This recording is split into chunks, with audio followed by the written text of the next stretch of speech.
All right, so we did have an interesting phenomenon happen tonight. This is actually quite a unique event, and in my 13 years here, I don't know that I've ever seen this. Certainly something that we really have not experienced or was not recognized. So what we had was called a wake low. If you felt a burst of high winds around 6:45, 7 o'clock-ish, that was the wake low. So what happened was the rain pretty much pushed east of the area, and it kind of developed this really strong line on the eastern side of the Blue Ridge. So what was left as the rain stopped was what developed was a mini area of low pressure. Low pressure basically meaning lack of pressure. So what happens is the surrounding air tries to fill this void, and we're left with this strong burst of high winds. And tracking some of the weather stations, it looks like it may have originated around the Waynesboro area, moved north toward Grottoes, Kieseltown, 10th Legion, New Market. It also affected Stanley and Luray, and then kind of started to weaken as it moved through Edinburgh and Woodstock. So kind of an interesting phenomenon.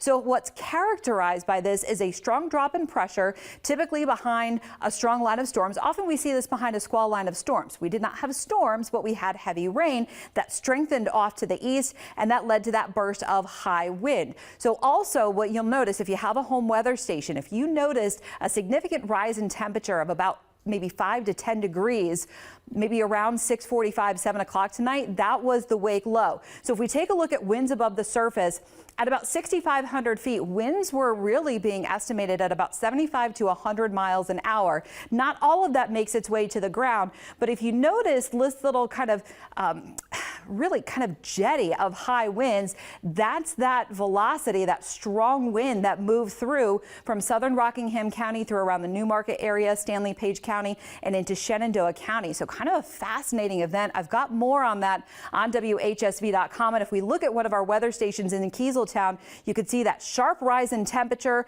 a very strong gust of wind at 30 miles an hour, and then a small pressure rise, and then followed by that pressure drop.